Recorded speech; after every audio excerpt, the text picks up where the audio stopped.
വളരെയധികം കാത്തിരുന്ന ഒരു മൂവിയായിരുന്നു നോബഡി 2. 2021 ഫസ്റ്റ് പാർട്ടിന് ശേഷം 2025 ഇതിന്റെ സീക്വൽ റിലീസ് ആവുന്നത്. അതിന്റെ ട്രെയിലർ ഒക്കെ കണ്ടപ്പോൾ നമ്മൾ എന്താണോ ഫസ്റ്റ് പാർട്ട് ഉണ്ടായിരുന്നത് അതേപോലുള്ള ഒരു സ്റ്റോറിയും അതേപോലുള്ള ഒരു ട്രീറ്റ്മെന്റ് തന്നെയാണ് പ്രതീക്ഷിച്ചത്. ആൻഡ് ടു ബി ഓണസ്റ്റ് അത്യാവശ്യം നല്ല പോലെ എന്റർടൈൻ ചെയ്യുന്ന, അത്യാവശ്യം ത്രില്ലിങ്ങും അതുപോലെ ആക്ഷൻ സീക്വൻസുകളൊക്കെ തന്നെ അത്യാവശ്യം നല്ല രീതിയിൽ അവിടെ ഇൻക്ലൂഡ് ചെയ്തിട്ടുണ്ട്. അറ്റ് എ ടൈം കുറച്ച് ഫൺ ആയിട്ടുള്ള രീതിയിലാണ് പടത്തിന്റെ കഥ പറഞ്ഞു പോയിട്ടുള്ളത്.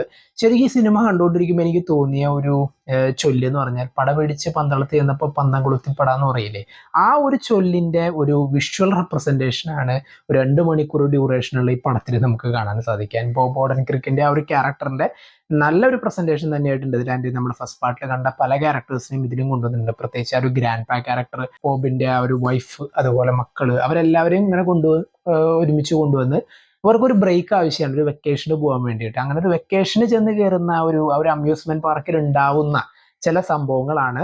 ആൻഡ് ശരിക്കും പറഞ്ഞ് ഈ പടം കണ്ടുകൊണ്ടിരിക്കുമ്പോൾ ഫസ്റ്റ് പാർട്ടിനൊരു ചില സ്ഥലത്ത് ഇത്തിരി സീരിയസ് ടോണും അറ്റ് എ ടൈം ആ ഒരു ആക്ഷൻ സീക്വൻസുകളൊക്കെ ബ്ലെൻഡ് ചെയ്ത് അത്യാവശ്യം കുറച്ച് സീരിയസ് ടോൺ ആയിരുന്നു പടത്തിൽ കൊണ്ടുവന്നിരുന്നത്. ആൻഡ് സെക്കൻഡ് പാർട്ടിലേക്ക് ഇപ്പൊ കുറച്ചും കൂടിയും ഒരു എന്താ പറയുക, കുറച്ച് ഫൺ മോഡിൽ അങ്ങനെ കൊണ്ടുപോകുന്ന രീതിയിലാണ് ഫീൽ ആയിട്ടുള്ളത്. ചില ഭാഗങ്ങളിലൊക്കെ കുറച്ചുകൂടി നന്നാക്കായിരുന്നു തോന്നിയെങ്കിലും ഓവറോൾ കണ്ടു കഴിഞ്ഞപ്പോൾ അത്യാവശ്യം വെർത്ത് ദ ടൈം എന്നുള്ള ഒരു ഫീല് തന്നെയായിരുന്നു പടം തന്നിട്ടുള്ളത്. ചില സീനുകളൊക്കെ അത്യാവശ്യം നല്ല പോലെ തന്നെ എൻജോയ് ചെയ്തു. പ്രത്യേകിച്ച് നമ്മൾ ആ ട്രെയിലറിൽ കണ്ടിട്ടുള്ള ആ ഒരു ബോട്ട് ഫൈറ്റ് സീക്വൻസ് ഒക്കെ അത്യാവശ്യം നൈസ് ആയിട്ട് തന്നെ ചെയ്തിട്ടുണ്ടായിരുന്നു. ആൻഡ് ഓവറോൾ നിങ്ങൾ പടം കാണാൻ ആയിട്ട് ഇൻട്രസ്റ്റഡ് ആണെങ്കിൽ, നിങ്ങൾ സെക്കൻഡ് പാർട്ടിന് വേണ്ടിയിട്ട് അത്രയും വെയിറ്റിംഗ് ആണ്, കണ്ടു നോക്കണം എന്നുള്ളൊരു മൈൻഡ് ഇരിക്കുകയാണെങ്കിൽ തീർച്ചയായിട്ടും കണ്ടു നോക്കുക. പടം കണ്ടവർ നിങ്ങളുടെ അഭിപ്രായങ്ങൾ കമന്റ് ബോക്സിൽ നോട്ട് ചെയ്യുക. അത്ര ഉണ്ടെങ്കിൽ എന്തായാലും കാണുക.